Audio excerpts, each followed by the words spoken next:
So, thank you to Josie for hosting me in the literal sense of letting me stay at your house, and also to John and Mike and others at the Bioethics Center for hosting me more generally and inviting me to be here. Josie's asked that I try to speak for about 30 minutes so we can have more time for discussion, which is really the interesting part for me too. So I'll try to stay within that. I won't give this long, elaborated introduction going over the ancient history of psychedelics and so forth. I'm just going to dive right into the main points I want to make as follows. So I'll cover why I'm saying the need to talk about ethics is so urgent in particular. And within that, how do I aim this? Let's see. Oh, there we go. I'll be talking about ethical questions that might come up at 3 different levels. So one is just ethical questions that pertain to the individual user of psychedelics, or a user maybe who's working with a therapist or guide of some kind. What are the main questions that they're going to be facing, or what are some challenges that they're going to be facing compared to other kinds of individual level medical concepts of ethics that are often raised in analogous spaces.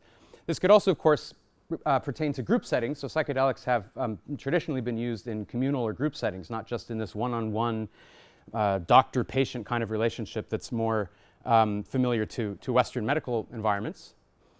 I'll also be talking about the use of psychedelics or related drugs like MDMA, which isn't strictly a psychedelic. It has a different kind of mechanism of action on the brain. But this is now being trialed for use in couples therapy in a kind of dyadic relational context. So it isn't just is one person giving informed consent to the use of a drug, but how is this going to play out within the dynamics of a relationship between 2 people, along with potentially a therapist or a guide or whomever. And then more broadly, and really the point of this talk is to focus on the bigger societal questions that are raised by introducing a powerful set of drugs into society in a so-called mainstream kind of a way, where that means that the means by which these drugs can be accessed will be much wider than has been true for the last 40 years or so. And so if we don't get out ahead of what kind of broader societal changes or questions are raised by this, there's the potential for misfiring and blowback and all sorts of serious problems. So that's why I think, in general, this is so urgent to talk about. And then, as I said, I'll try to reserve most of the time, or the balance of the time anyway, for Q&A. So there's a lot of interesting history here about why is it that psychedelics went underground in the first place? Why were they banned by the FDA? I hope we'll talk about some of that. I'm happy to share some of that. But as most of you know, when we hear about psychedelics, probably the main cultural representation that comes up in our minds is hippies and the counterculture of the 1960s. And then they seem to sort of just have disappeared after that, and at least gone out of the popular consciousness. And they're still maybe associated with countercultures or subcultures or something like that. But most ordinary people going to work aren't thinking about psychedelics most of the time.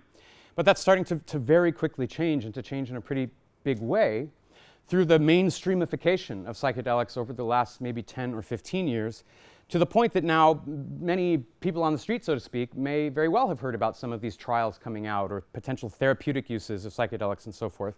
And so it's becoming a much more public conversation.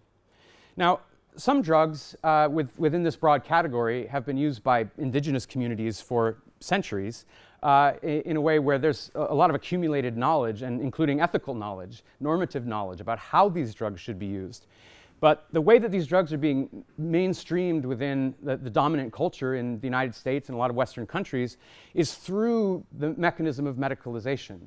So the idea is, in order for people to really take these drugs seriously and to get permission from gatekeepers and regulators in the government, we have to use the methods of science and medicine, and we have to run these drugs through clinical control trials and so forth, and then we'll have the really serious kind of evidence that we need to be able to make these drugs seem acceptable to a broader audience. And so now you're getting neuroscientific models of what exactly are the chemical and neurochemical effects of these drugs on the brain, and how it's influencing various mental thought processes in a way that's been kind of mapped out onto scientific language. And you're also, as I say, trying to test whether these drugs have certain therapeutic effects in the context of clinical trials. And originally I had written on here, randomized controlled clinical trials, but the control is a little bit hard to do, because unlike a lot of psychotropic medications, psychedelics it's really hard to not tell if you're in the active condition. The subjective effect is so profound in some cases that getting a proper control to try to rule out placebo effects or expectancy effects is actually incredibly difficult for these drugs. So figuring out what leads to the changes that people see. Is it their expectance that they're going to have a change? Is it some chemical action of the drug itself? That's much harder to test for these drugs than for a lot of other kinds of chemical compounds. So to give a very broad overview, what you're finding is an increasing number of credible reports through, as carefully as you can, conducted studies suggesting not just statistically significant, marginal, somewhat measurable results like you get with some classic drugs like SSRIs for depression. This is the most widely prescribed drug, selective serotonin reuptake inhibitors for depression and anxiety. And if you go look at the studies where the treatment effect is demonstrated, it's an extremely tiny, barely detectable effect over placebo. And yet that's taken to be this, a reason to then give this drug to millions of people. Now, in contrast to that, with some of these psychedelic drugs, you're not just seeing statistically significant effects, you're seeing massive clinically significant effects, like people who have had incurable depression for many years suddenly not being depressed anymore at all, like for a long time after using this substance once or twice. And so some of these effects, they don't apply to everybody, but you're seeing in some cases, in a subset of the people who've been in these trials, radically life-changing, massive, definitely detectable, clinically significant effects. And in addition, the classical psychedelic drugs are not addictive. And so unlike many widely prescribed medicines, like think of the opioid crisis, where you have officially approved, medically tested, government approved drugs that are incredibly addictive and just ruining people's lives. So now you have people thinking, well, we have this other class of substances that don't have that particular problem. And on some of these substances, you can't really overdose on them either, in the sense that you can in principle, take these drugs at very high doses and you're not going to have a physiological breakdown. I've put an asterisk here because physiological safety is not the only kind of safety that you might be interested in. There's also your mental well-being, your sense of having an identity and a self that's relatively coherent. And sometimes people who have problems with schizophrenia or psychosis or some other kinds of issues can have very seriously bad experiences on these drugs. And so when you hear about safe and effective or clinically tested, or the kind of language that gets thrown around to suggest that these drugs are just totally safe, what they're talking about is physiological safety. You're not going to die if you take these drugs, but you might lose your mind. And so that's something that has to be emphasized. So some of the major kinds of conditions that have seen pretty significant treatment effects in the early trials so far include treatment-resistant major depression, anxiety and existential dread in patients who have cancer with terminal diagnoses, post-traumatic stress disorder in war veterans and first responders, and even people who have been trying to quit smoking for decades after, again, 1 or 2 therapy-guided sessions are finding that they're able to break the habit with very long-lasting effects. So all that's kind of, sounds pretty exciting. I'm going to try to temper some of that excitement in a couple of slides just to make sure we don't rush off into a big hype bubble. But I'll just add a few more interesting findings that are coming out from work going back to 2006 and even earlier. In 2006, there was a big study published by Roland Griffiths at Johns Hopkins University on the effect of psilocybin, which is the active ingredient in so-called magic mushrooms, on healthy volunteers. And so these are people for whom they were not trying to treat any diagnosable mental health condition, but people who seemed to be pretty mentally healthy in some sense already, to see what the physiological effects of the drugs were and so forth. And what they found is that many of these people were reporting that this, again, single or maybe 2 or 3 therapist-guided drug-enhanced sessions constituted for them some of the top, most meaningful experiences in their lives, comparable to the birth of their first child or the death of their parent or something like that. So that's not the sort of thing that happens in medicine very often, where you're having radically life-changing, meaning-changing types of experiences. So already you're going to tell we're going to have some kind of normative framework that can accommodate these substances which don't fit the mold for what we're used to talking about with a lot of normal medicine, so to speak. So as I said, people are reporting among the most meaningful life experiences of this kind of magnitude. And they'll also mention that just they feel in general better. Now again, these are people for whom we're not treating a condition. So they'll say, my life is just enhanced in some way. I feel like a better person. I feel more resilient. I feel better able to work through problems with my spouse. I feel like I have a generally happier mood as I go through life. And so this raises some very interesting questions that are classic to bioethics, which is medicine just about treating diseases where we have to come up with a disease category and we get a whole bunch of people to agree, okay, that counts as a disease, and then we can apply the drug only to those people who have been diagnosed with this officially approved disease? Or might we have to think about, can we somehow make accessible drugs to people because it might help them have a better life in some way, irrespective of whether they have any kind of diagnosable disease? So this debate, which has been going on for ages, ever since the introduction of Prozac a long time ago, is now coming to the fore again in a turbocharged kind of a way. So all of these exciting findings are leading to some extremely rapid social changes and legal changes and regulatory changes, including movement toward decriminalizing some of these drugs as well as other drugs in many different states and at the country level. These discussions are now happening as well. There's regulatory changes. The state of Oregon in the United States, where I come from, is now, I think this year, starting a model where the drugs will not just be decriminalized in the sense that you won't be punished if you use them, but that they'll be made available at these kind of quasi-treatment centers where if you meet certain criteria, you're 21 and you sign a form and you meet certain checks, you can just go there and use the drugs legally for enhancement purposes, because you want to, because maybe you think it's a fun way to explore your consciousness or something. You don't have to give them a reason. And so Oregon is now trying to say, what happens if we acknowledge that these powerful drugs are already being used widely by people under illegal circumstances to do more than treat mental illness, but to explore their consciousness? Why couldn't that be a valid thing that a person could do with a powerful substance? Why do we only have to think of things in terms of medical terms? And it's striking to see that now in a major US state, lawmakers have been convinced to go along and try this out. Well, sure, let's just acknowledge that. So you're seeing all these big changes, including an upsurge of interest from big pharmaceutical companies who want to see if they can get a slice of the pie somehow, and business investors who are expecting this psychedelic renaissance to come and transform society, and billions of dollars are going to somehow be made off of the back of these changes.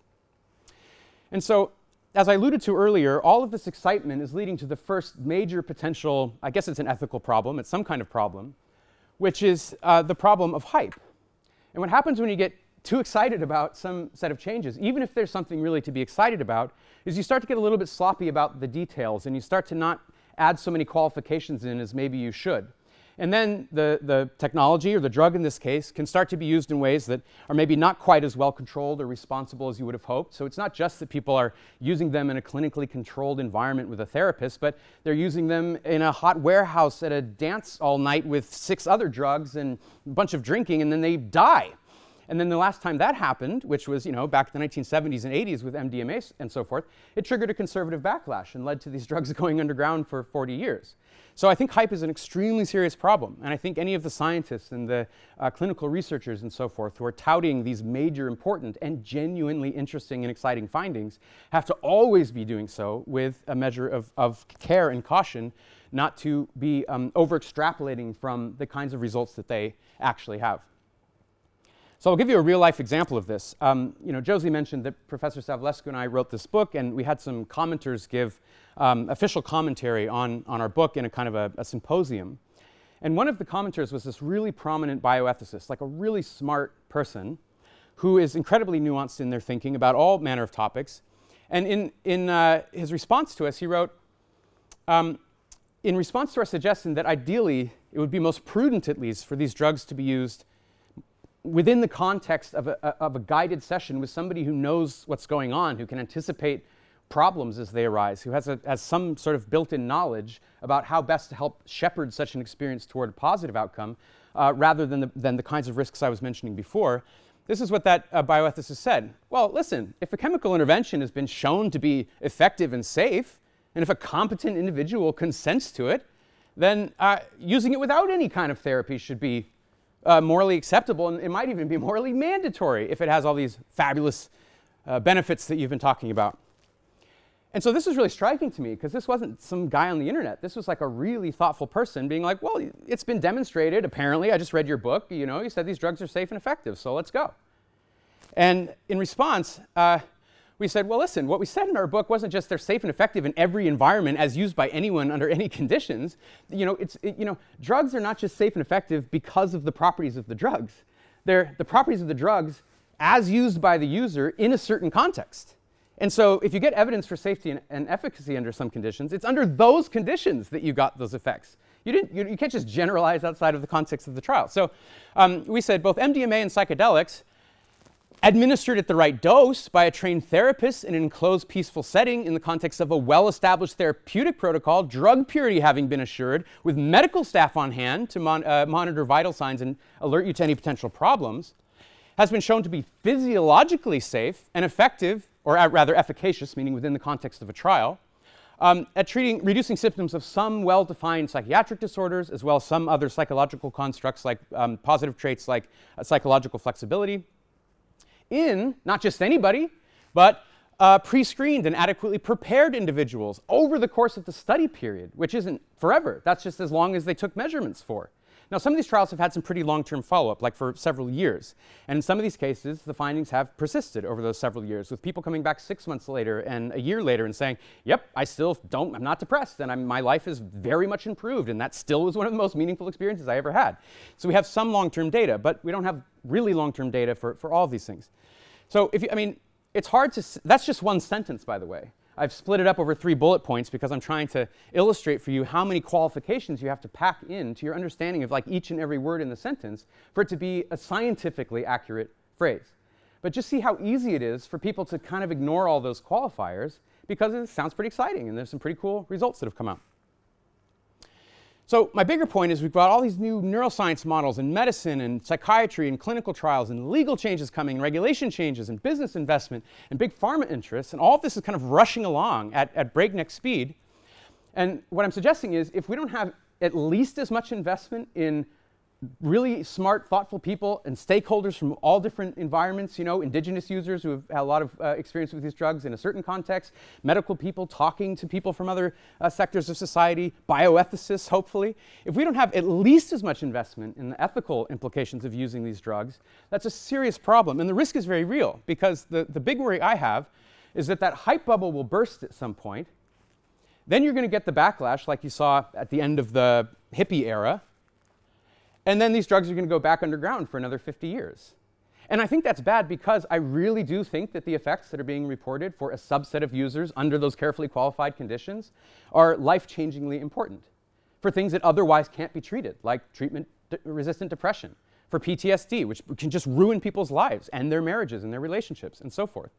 So if we have these substances which have an enormous and unparalleled capacity to radically positively change people's lives, but can also really have some bad outcomes if they're not carefully used, feeding into the hype is like totally irresponsible and wrong because it could very easily, just for normal sociological reasons, lead to a massive kind of blowback from some conservative government regulator who heard about some kid getting sick and wants to protect people, and so then they pass all this draconian legislation. That's a very real risk, and so I think that's why the ethics are so important here.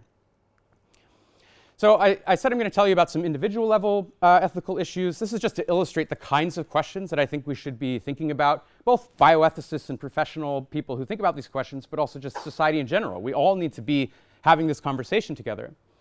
Relational questions and societal questions. So let me start with the individual level. Now, in bioethics and in medicine, the bare bones minimum kind of ethical requirement that has to be met is that somebody that you're going to give a substance to or administer some procedure to has to give consent, meaning that not just that they just say yes, but that it's informed and it's morally valid in some way. They have some grasp of what you're actually telling them. Now, in reality, what happens is a lot of hospitals have these forms that are really just legal protections for them that aren't really serving the moral purpose of informed consent, which is to respect the autonomous decision-making capacity of the person who's actually going to have some experience at stake.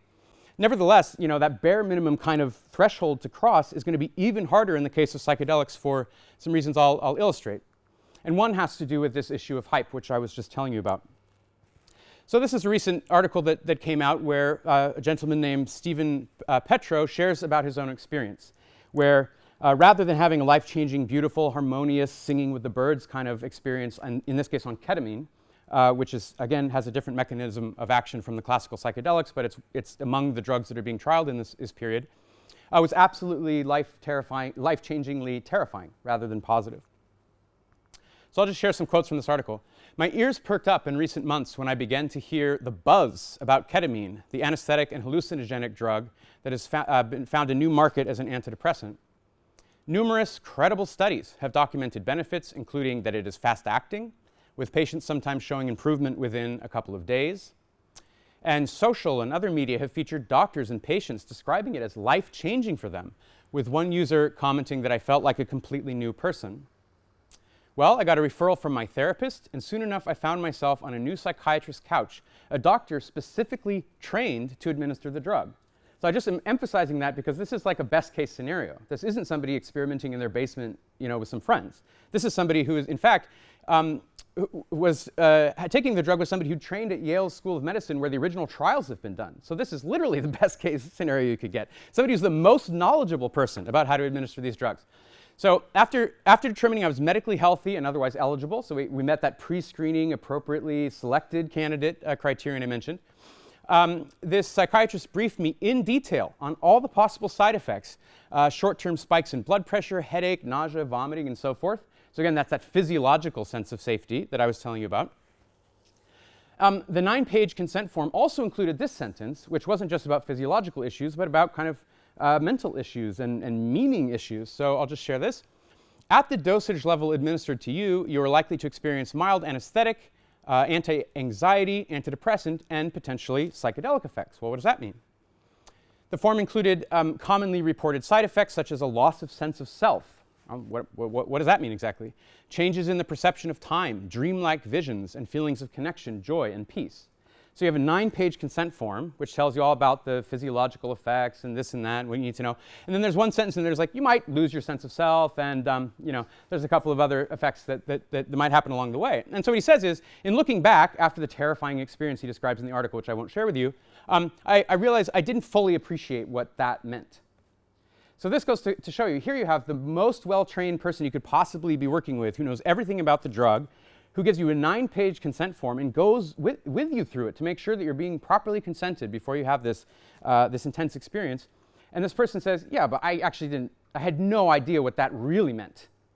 Potential loss of sense of self. I mean, you need to watch a whole training video or something to understand that one sentence in the consent form. You can't just intuitively go with what you think it means. Especially with all the hype, right? Because everybody said they had life-changing positive experiences. So I don't know, it's probably not something bad.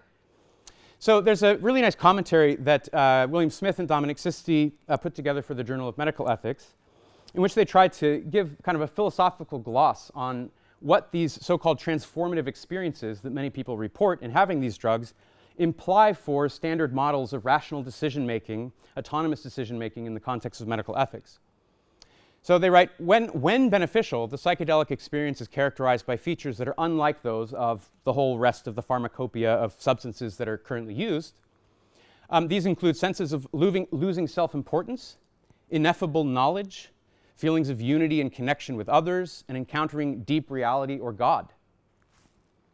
In addition to symptom relief, psychedelic experiences often lead to significant changes in a patient's personality and worldview. So this raises some interesting questions for whether a person could even in principle give autonomously informed rational consent to the use of these drugs. I say that I'm referring to a paper by Laurie Paul, a philosopher at Yale, who came up with the notion of transformative experience as a technical concept within philosophy. And she's worked through this in incredible detail, and she goes to show that there's certain kinds of experiences we can have in life, which she calls transformative experiences, that are such that before we've had the experience, we cannot possibly make certain kinds of rational decisions about what it will be like on the other side of the experience, because there's a certain kind of experiential knowledge that comes through the experience that would be necessary for making such a rational judgment. And so she's given this really interesting account of how certain types of experiences are ones that we actually can't consent to in the sense of we rationally grasp the relevant properties of the experience such that we can give our morally meaningful consent to them. Now, her paper has this cool title, What You Can't Expect When You're Expecting, and what she uses to illustrate this point is somebody who is going to give birth to their first child.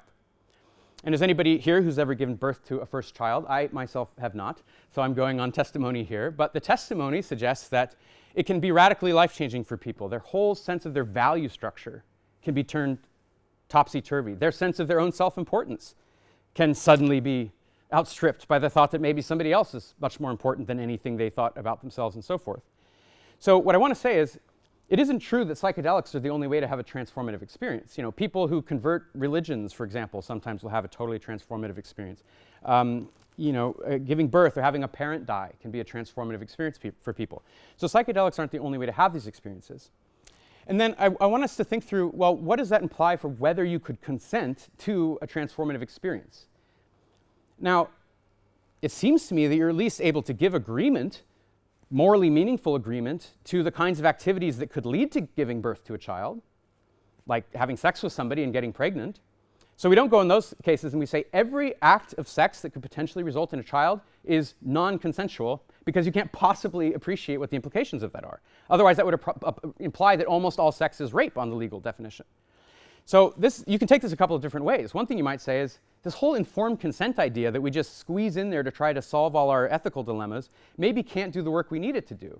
Because in our ordinary life, we have transformative experiences that it seems we can give meaningful agreement to, agreement that means that we're participating in the decision-making process in a way that is appropriate, that doesn't meet the conditions of informed consent. And so maybe we need to rethink informed consent. Maybe that's not the concept we should appeal to. Another potential difference between giving birth to your first child and having a naive psychedelic experience out of nowhere is that when you're giving birth to your first child, that's something that is ensconced within cultural narratives about what that will mean. And there's community knowledge that's shared in channels both formal and informal. And there's rituals that happen around this. I mean, going to the hospital, of course, is a ritual, right? You can give birth many different ways. For a long time, births were not done in hospitals. They were done with midwives out in the community. And so now we have a birth ritual, which is a hospitalized one. So you go there, and then somebody wears a white jacket, and they do certain things, and then they give you your test information, and then they tell you this and that. It's a ritual. But what it means is that we expect certain things about what it will be like because we have some cultural experience with them, we've practiced them, we've heard about them, we have a conceptual framework within which we can have the experience and so forth. So even though we don't know exactly what it will be like to give birth to our first child, we have maybe enough of a sense of how to make it fit with other things in our world experience. Whereas if somebody just says, and here's a psychedelic drug, and you take it, and then all of a sudden you have a life-changing experience, you might not have the resources to then integrate that in with all the rest of the stuff that you know about reality. And then that can lead to these terrifying experiences. So, as I alluded to earlier, the indigenous experience with drugs like ayahuasca, for example, going back for centuries, is that they're not saying, did you give informed consent to your use of the ayahuasca substance, but there's myths and rituals and lore and expectance that's co-created with others in the community about what your experience will be like. And it might well be that that's a really important insight for how the mainstream culture should be thinking about the use of these drugs. They have to be done in a way that actually respects the power of the experience by building up the right kinds of rituals and narratives and folklore and so forth that we need, just like we've done with birth and other important life experiences. Okay, so I've already gone for half an hour. Okay, I'm going to speed through the next section of the talk here so we can have a chance to have some discussion. I now want to just talk about what happens when you introduce a drug into the context of a relationship. So now we're already going beyond the idea that you yourself have to make an autonomous, rational decision, but you and your partner, let's say, have to decide whether you want to go through something together. So I'm going to be focusing on a long-term relationship in a romantic context. Now, in 2017, the FDA designated MDMA, which on the street is known as ecstasy, as a breakthrough therapy for post-traumatic stress disorder. And their work had to do with these scientific trials that had to do with treating individual-level PTSD. The person with PTSD comes into the clinic and takes this drug and talks to the therapist and then reports all these improvements. Professor Savulescu and I wrote this whole book saying, people are not just islands. We are all embedded within relationships and within communities and within societies. And so, especially in the case of psychedelics, which are as powerful as they are, it's simply not going to cut it to rely on this autonomous individual, everyone's an island, here's your drug, here's your symptom, I'm going to treat your symptom with my drug, and then that's all there to say. Especially since some of these drugs have been used in the context of relationship therapy in the past to some very interesting effects. So I'll share with you a little bit of that history. Oh, now I already said what Josie said, which is that the book has two different titles in case anybody's confused, but the content is the same. It's just marketing or something. So what we try to say in this section of the book is that if you treat PTSD successfully, it doesn't just have implications for the individual. It has implications for their relationship, partly because PTSD can absolutely ruin relationships. Like marriages that have been happy for many years, somebody has a traumatic experience, they bring the PTSD back into the relationship, and it's like, I don't even know who you are, you're not the person I married, violent outbursts and so forth. So in a sort of straightforward way, if you successfully treat PTSD, you're kind of going to treat relational problems as well, just as a side effect of treating the PTSD. But to go back to that point I made earlier about the treatment enhancement distinction, do you have to have PTSD to be able, in some sense, to access this psychedelic experience? What if you're dealing with just ordinary relational difficulties? You know, maybe there's a whole swath of people who could benefit from one or the other or both of them using these drugs under the right kind of well-controlled context to find that they can, in some sense, heal from, if you want to use that language, not any clinically diagnosable disorder, but just the really ordinary challenges that we all face in trying to live our lives and have good relationships. So that's what we try to talk about in the book. So historically, up until the 1985 or so, when MDMA and the psychedelic drugs were listed as Schedule I substances, I won't tell you that history, but it was just totally inappropriate to have banned them at the time based on the evidence that was available, because the drugs were being used in therapeutic context to good effect. They also had escaped from the lab and were being used at raves and dance parties in an irresponsible way. And then the government just said, well, we'll just ban the drugs in every context, including for research, including for therapists. That was just totally wrong. Actually quite devastating. I mean, think of the millions of people who could potentially have had important, meaningful therapeutic experiences that were denied that because of this very clumsy, ham-fisted government response. But prior to that, these drugs were being used by therapists legally, and the psychiatrists Greer and Tolbert share about their experience with about 80 clients from 1980 to 1985. They argue that MDMA with a therapist, administered in the right way with a trained guide, can help individuals achieve, as they say, a more healthy and accurate perspective of who and what they are psychologically by decreasing irrational fear responses to perceived emotional threats. So partly what happens is MDMA releases a ton of serotonin, the brain's own serotonin releases into the brain, and it suppresses automatic trigger fear responses that you might otherwise have. And this is why it seems to be so impressive for PTSD, because if I go to a talk therapist and they say, tell me about your time in the war, I just get this automatically triggered response where I shut down completely and I don't want to talk about it. And the problem then is that talk therapy isn't going to be very helpful to me because I'm simply unwilling in this extremely defensive, immediate, visceral way, I don't want to talk about it. So if you could take a drug in a safe environment that directly suppresses that hair trigger fear response and allows you to kind of get back into those memories without just shutting down, you can start to see how it might enhance the effects of talk therapy. So as I just said, MDMA temporarily reduces those fear responses by working directly on emotional centers of the brain. It imbues users with a deep sense of love and acceptance of themselves and others, which are the perfect conditions for trauma therapy.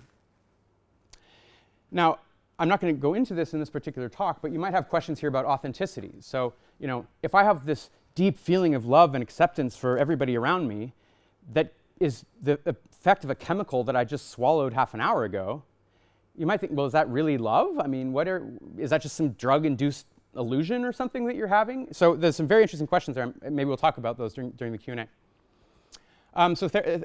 Clients would report feeling more loving toward their partners, that they could more easily forgive the pain of the past, that they could let go of grudges and misunderstandings. They say, we never recommended MDMA to anyone who would be a passive participant, who thought they would just somehow be cured of a psychological problem. We believe that the person treated or cured themselves with the assistance of MDMA and their therapeutic relationship. So the take-home point here, and why Professor Savulescu and I stress that these drugs ought not to just be used casually, like you go pick them up at the pharmacy or something and try it in your house and hope everything works, is that the drug is supposed to facilitate it's supposed to enhance the effects of a therapeutic session. It's not supposed to just cause the effects by itself. And so the therapeutic session is part of the treatment effect. It's like drug plus therapy is what's being measured and studied in these trials, not just drug. So the effects of the drug wear off after a number of hours, and MDMA doesn't just magically create these relational enhancements.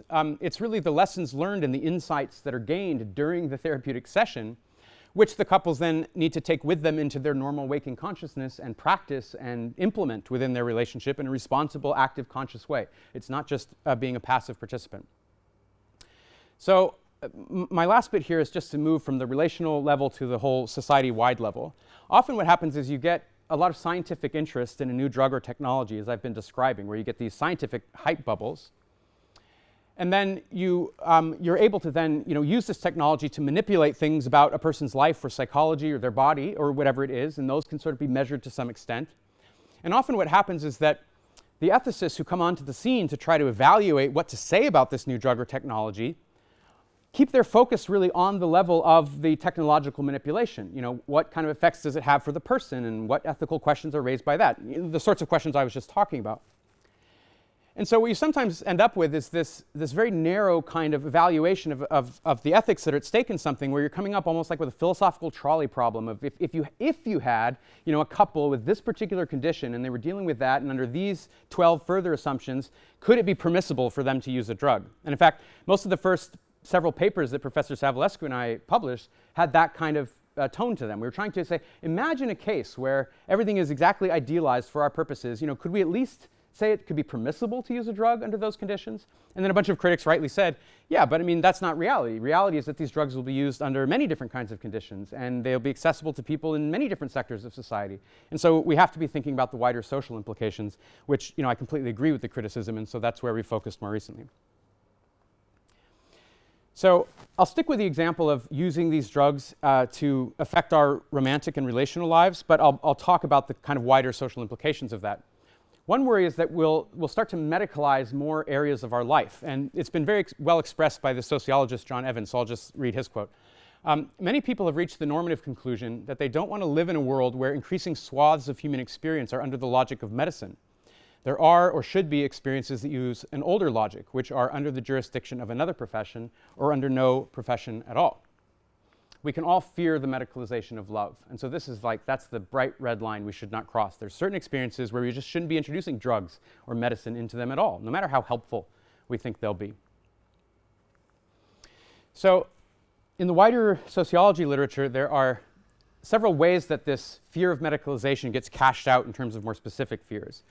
So one is that in order to give people a drug under the current model, you have to call the drug medicine. And in order for something to count as medicine, it has to treat a disease. And so the problem here is that when you find out that a drug can just help people in some way, and you want to give it to them to help them, you now have to come up with a disease that they have to explain why, under the current logic of medicine, it's permissible to give them the drug. And so what happens is, all the time, this happens under current medical conditions, is people will find that a drug can do something that people like, or that helps them, or that improves their life in some way. And then they have to come up with new pathological categories to be like, oh, you have relationship commitment disorder or something like that. So that's why you should be allowed to use this drug. And now people have to start thinking of their whole lives, including their relationships, under pathological clinical indices or something like that, rather than in terms of literature or philosophy or poetry or something. Maybe that's how they should be thinking about these things. There's also just the expansion of medical social control, over more and more areas of our lives. There's the narrow focuses I've been talking about on individuals and on biological processes rather than the wider context. And as I alluded to, but as I won't talk about here, there's the threat to authenticity, the thought that these drugs are bringing about facsimiles of what we care about, something that feels like love, but maybe it isn't really love, and maybe we should be concerned about that. So in the last few minutes, I'm just going to focus on a subset of these medicalization worries, specifically that they lead to the narrow focus on individuals and biological processes rather than thinking about the social context that might be relevant to what's going on. So Peter Conrad is a distinguished sociologist who's done some of the best work on this. And in this book, The Medicalization of Society, he says, medicalization can obscure the social forces that influence our well-being. For example, by focusing completely on the neurobiological features of some condition, it might be seen as a genetic or a biological problem and thus treated predominantly with drugs. In another classic text, Barbara Wooten writes simply, always it's easier to put up a clinic than to pull down a slum. And so you see the point here. It's that when you medicalize a problem and you introduce a biological solution to it, it's not just that you seem to ignore the social context, it's that you disincentivize dealing with the social context, because now you kind of have something that looks like a solution. So if you have a slum and you put up a clinic, well, now some of the problems that had to do with being in a slum and the health problems seem to be addressed. So just leave the slum there, instead of thinking, well, why are some people have to live in a slum in the first place? It's now you're actively disincentivized from thinking of wider social and governmental responses to that. Here's another way of illustrating the point from a New Yorker article by Jonah Lehrer. He says, there's a psychiatrist who was very eager to help his patients, but he failed to distinguish between suffering that was rooted in his patients' dysfunctional bodies and suffering that was rooted in their minds or their social contexts. So he gives the example of this doctor talking to a patient. In this case, I think he's treating depression with SSRIs, is the specific example. He says to her, how is your medication working out? It's working great. I feel so much better. But I'm still married to the same alcoholic son of a bitch. It's just that now he's tolerable. Like, you could spend an hour just unpacking this case, because, it doesn't necessarily mean she shouldn't take this drug. I mean, I don't know. Can she leave the relationship or can't she? There's all sorts of things that go into this kind of analysis. Sometimes a drug is the best you can do. But again, if you disincentivize leaving the relationship in this example, then maybe what you do is you sort of trap somebody in a situation that they ought to, that they have an all things considered reason to do. So commenting on this kind of scenario, these authors say, the first and most obviously justified intervention in cases like this is not to drug the woman into unfeeling, but to alert the authorities to, in this case, it was commenting on an abusive relationship, alert the authorities to the violence and refer her to supportive social and legal services. Now, point well taken. Nevertheless, Laura Purdy, in this famous article in Bioethics from 2001, commenting on these kinds of cases, says, the points imply that women's health will be far better protected by political action than by, as it were, mere medicalization. But does it follow from that women's health should therefore be excluded from the medical realm? Surely not, because even in the best of circumstances, at least some proportion of women will require all the help that medicine can offer, which might include the use of a drug under some conditions. And such help needs to be made available to them when it's all things considered going to improve their situation. So the ethicist Christina Gupta, elaborating on this, says, it isn't either or. You either medicalize a problem or you focus only on social and legal responses. Medicine and society and law are all going to be there all the time, working together in this roiling, complicated way. And we can't necessarily even isolate the effects from one against the other. So it's not either individual or social solutions. The individual and the structural and the biological and the social are co-constitutive. Interventions that are aimed at the individual may be effective and may have reverberating effects on the wider social issues and vice versa. Maybe if a medical intervention allows me to get over my current feelings of depression that have been preventing me from leaving a relationship, then it enables me to then make some broader social change to my life. And so you have to then think through how are the ways that medicalization can actually lead to changes in the social sphere.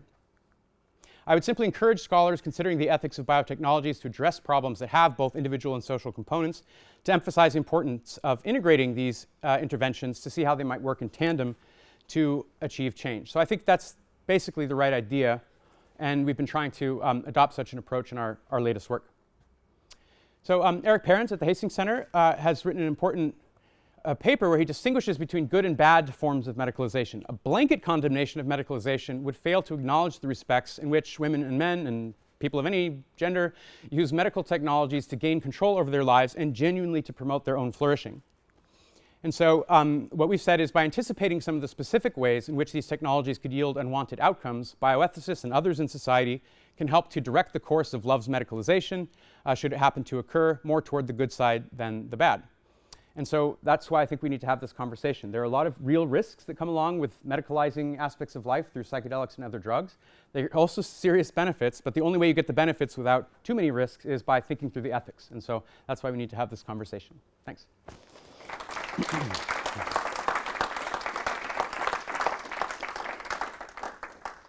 Okay, that was more than 30 minutes. I really tried. Sorry, everybody. But yeah, so open questions as far as I'm concerned. When people ask you a question, if you somewhat repeat it in your answer, then the Sure. people who are not in the room but are listening can hear. Yeah, of course. So any questions? I know it was like a train coming at you with all this information, but yes, Mike. Yeah. So Mike is saying, what about that authenticity objection that I alluded to but failed to address? I think it's a very real and a serious objection, and it's not simply to be glossed over or ignored. This was really a matter of time. Prior to the 1980s, when MDMA was more widely being used, including in social settings, even those who are using it recreationally would give warnings to each other that if you meet somebody under the influence of MDMA at a festival, you should not go get married to them immediately, because probably you've met them under an altered state of mind that doesn't reflect the wider reality of your circumstances or even your compatibility with that person. And you might well make a decision under an altered state of mind that isn't in your long-term best interest and in some sense doesn't track reality. Now, that isn't just true of MDMA. You know, some people meet each other under the influence of alcohol and get high on just the new feelings of new love, and then they rush off and get married, and then it turns out that they're totally incompatible. So I think the general lesson here is there's lots of ways to alter our mental states in ways that may not be durable or sustainable or may cause us to misrepresent the all things considered reality of the situation. And that's true of drugs. It's true of just having a crush on someone. Say you don't have any drugs at all. I mean, our brain releases drugs like dopamine and serotonin and oxytocin and vasopressin and so forth, and adrenaline. And so all those things can distort our sense of reality too, where we think this is the best person who's ever been born, when actually we may have totally incompatible values. So I think that, you know, we need to, as Christina Gupta was saying, integrate whatever the neurochemical effects that are happening with questions of what are our actual values and what actually is sustainable, and should we take a cool down period before we make a life-changing decision after having our brains altered in this way. So I don't think that love is just down to neurochemistry. We have a biopsychosocial concept of love, which is that love just is something that exists at the interface of what's happening in our brains, our subjective experiences, and the social concepts that help us pick out what even counts as love in a given era. So you know, any of those things can change. You can change love by having social campaigns to say, listen, you know, gay people, what they experience, that's love too, which a lot of people didn't think for a long time. And so the social definition of love was made to change to good effect. But what it's like to be in love has a certain kind of feeling that's also influenced by that. If you're a gay couple in a homophobic society and you're walking down the street, you can't really hold hands. And if you can't hold hands, then you aren't going to experience the subjective stuff that goes along with holding hands with your partner out in society and so forth. And then also, when you hold hands with somebody, you release oxytocin. And oxytocin is having certain effects at the brain. So you have to integrate across what's going on biologically, subjectively, and psychologically, and also in terms of the social sphere. Yes? Yeah, so the questioner is asking about what to say about informed consent, which, as I suggested, is complicated by the fact that these psychedelic drugs often induce life-changing experiences for people, or transformative experiences such that they can never really intuitively grasp what it will be like to be on the other side. So how can we have a meaningful informed consent? So the lesson that I think comes from the example I use is that simply signing a 9-page consent form is definitely not enough. And the bigger point to make is when we have something like informed consent and we operationalize it in a certain way, so we say informed consent just means signing this 9-page form, we often forget what was the point of the thing that we were doing in the first place. The moral point of informed consent is letting somebody make an informed decision consistent with their values to the extent that they can grasp what's at stake. That's the point of it. So then we have to ask, in this case, what would achieve that point? It's not going to be a consent form, but it might be some sort of immersive video experience where you maybe give people VR goggles or something and say, you know, your sense of time and reality may change. You know, here's a video with people giving testimonies about what it was like before and after they had their treatment experience. Here's some interviews with past patients or something like that. So I think an immersive consent experience ought to be required in these cases rather than just the pro forma legalistic language, which is what's the standard now. Yes, sir. Yeah, that's a great question. So the question is, do we know about any social demographic categories or cultural differences that might influence what it's like for somebody to experience a drug? And yes, the answer is yes. So Monica Williams has done a lot of important work on the neglect of a racial dimension to these initial trials and the sharing of results, because overwhelmingly it's people who look like me, just like me, who are doing the science and who are promulgating information socially about what these findings are like. And also most of the initial patients in the trials are of a certain age, white, and overwhelmingly male. And Monica says, you know, as a black woman, if I go into a medical setting, that has very different resonances to me. And if you're now saying you're going to give me a drug, a result of which, you know, many men in my community have been incarcerated, and I'm just supposed to feel totally comfortable taking this with you. I don't even know is this a trick or something? Are you trying to get me to use a substance that's illegal and I don't know what's going on? And so the social meanings of taking a drug may very well be differently embedded within certain cultural frameworks, experiences, social memory, and so forth. And so it's a very serious problem that there isn't more representation of people from many different walks and ways of life actually contributing to both the science and to the ethics. So I'm organizing a workshop in Oxford in August on the ethics of psychedelics, and our main concern was to make sure that of the 30 people in the room, it wasn't going to be mostly people who were white men. And so we were very careful to try to make sure we have people from different communities, and I think that's the only way to figure out if you have some serious blind spots you don't even realize. Like it didn't even occur to you that could be an ethical issue. So yeah, I think that's a very important concern. Yes. Okay, so the question is, are these drugs just being used for these psychological conditions I've been talking about, like post-traumatic stress disorder, or is there any research into whether they could help with neurological conditions? And what about as compared to side effects of other drugs like SSRIs, which have, depending on the study, up to a 20% risk of serious dampening of libido effects, which we discuss in the book as well. So psychedelics are not known to have libido dampening effects. Sometimes some of these drugs are used in contexts where they're thought to be helping with the overall sexual experience, for example, by reducing inhibitions that otherwise might impair that relationship. In terms of neurological disorders, I don't know specific research on that question, but I know that one of the main theoretical frameworks right now is that the drugs are neuroplastic inducers, and that what they seem to do is to soften deeply wired connections that are otherwise hard to change, and so you can get people to have pretty radical changes in their sense of self and in other things that are sort of deeply wired in the brain. So I don't know if there's a neurological issue that could be well addressed by these drugs, but it seems like that's the sort of thing that should be looked into. But I don't know that research myself. Thanks. Sure. Yes, I will say this is early days in research, so the fact that there's already this hype happening and there's concerns about a hype bubble is interesting, because this research has only just begun in the last 10 to 15 years, where you're starting to have bigger trials, controlled trials of the effects of these drugs for a narrow range of conditions.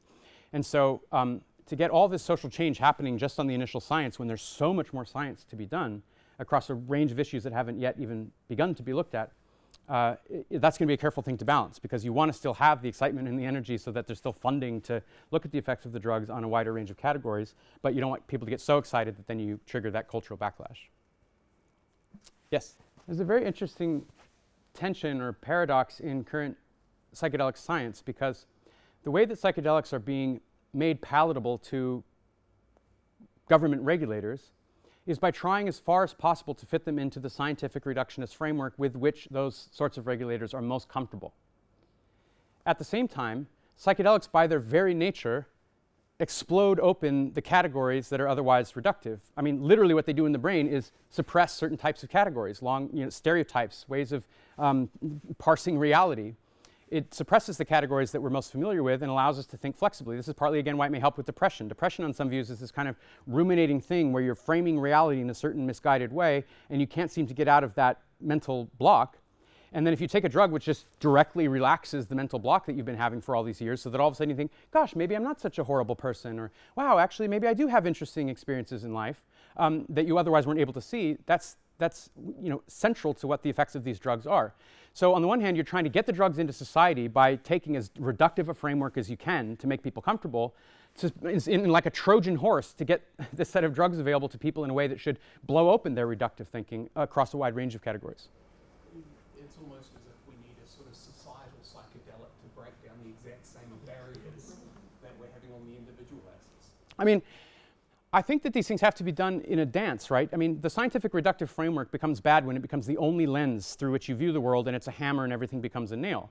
But, thinking quantitatively is not bad. Thinking quantitatively is beautiful when you can figure out how to map a problem onto numbers in such a way that you gain certain insights that you couldn't if you hadn't done that. A lot of risks that come about from certain medical technologies aren't identifiable until you measure them and put them into a statistical model and so forth. So the problem is that then when you think that reality just reduces to those numbers, then you get the problem. So if there's some sort of improvisational dance between the psychedelic mindset and the scientific reductive mindset, then maybe you could, have the best of both worlds, so to speak. Yes? Yeah, so the question is, if there's this huge rush of investment from the pharmaceutical industry, which already has all these problems, how do we make sure that this improves our situation with pharma rather than makes things worse or directs attention away from other neglected conditions that need investment? A couple things about the big pharma worry. One is that a lot of these substances can't be patented because they have already been invented and discovered and exist in plants and have been used for a long time. And so MDMA, you can't patent MDMA. Now you can maybe patent a molecule that's MDMA with a few changes made to it or something like that, and so you are going to see a bunch of that. People trying to come up with new psychedelic substances that are slightly different from the ones that are already available. So that's one way in which the usual money grab that would come along with pharmaceutical companies is somewhat softened. The other thing is that with cases like PTSD, the current treatment methodology with pharmaceutical drugs is to throw a whole bunch of drugs at the person that they have to take to try to manage their panoply of symptoms. But if you have 3 psychedelic-assisted sessions and then you find that you don't have any of the symptoms anymore because you've actually addressed the underlying problem, like you talked through what the trauma was with your therapist and you sort of reframed it and now it doesn't get at you anymore, then you stop taking the 12 other drugs that you were taking. And so a number of individual patients who have gone through these early trials who were taking, more than a dozen drugs to manage their symptoms, then they had a few number of sessions with the psychedelic-assisted therapist, and then they stopped taking all of the drugs except for like one for sleep apnea or something like that. So a further possibility here is that the pharmaceutical industry runs on the medicalization model where you diagnose people with a whole bunch of illnesses and then you find individual drugs to suit the individual pathology that you came up with. But if you have a drug that just kind of can lead to a generalized sense of well-being, that can help make your thinking more flexible. I mean, a whole bunch of medical conditions or mental health conditions have to do with certain kind of ruminating thought loops that you get stuck in. And so it might well be that there's a range of things where people are taking lots of medications that they will no longer need. So that might be a further way of softening the problem. But there's no doubt that Big Pharma, like it will with anything that it thinks it can make money off of, will try as hard as it can to find a way to do it. So we need to be constantly vigilant, and we talk about it in the book as well. We can't just say, well, they're just going to do what they're going to do. We need to think of regulations and so forth. Yes, so the question is about serious misconduct, meaning sexual assault and violence that's happened within the context of the underground therapy community, with allegations coming to light recently that had previously been all kind of kept in-house. This is a serious question, and a colleague and I are working on this right now. Part of why there was so much sexual abuse happening in the underground community is because the entire activity was illegal. And so what happens is if you have somebody who positions himself as a healer or a leader or a guru in some way, and what they're doing is actually helping people have life transformative experiences that are very positive, and everybody in the community can see that that's happening. And then you start to hear that they've also been crossing sexual boundaries with their clients and then coming up with some sort of spiritual explanation for why that's all okay. And you're uncomfortable with that. If you then go speak to the authorities, you're now implicating yourself in an illegal activity. And so there were social structural reasons why, one, the abuses were happening because you have people who are having experiences that the mainstream culture isn't allowing you to have, so to speak. So you're in this special, separate, sacred space, and you're constantly noticing that when you cross certain boundaries and do something that the government doesn't know about, it can have what appear to be beneficial outcomes. And so your sense of right and wrong and what are the okay boundaries and what are the not okay boundaries can start to get a little bit skewed. So my hope and suspicion is that by bringing these drugs into the mainstream culture where there are a whole bunch of regulations around therapist-client relationships and so forth, and where there are at least some reporting structures in place. Now, by the way, there's a lot of sexual abuse in non-psychedelic therapy relationships, which have to do with just power and vulnerability that are built into a lot of these things to begin with. But, and so that situation isn't dealt with either.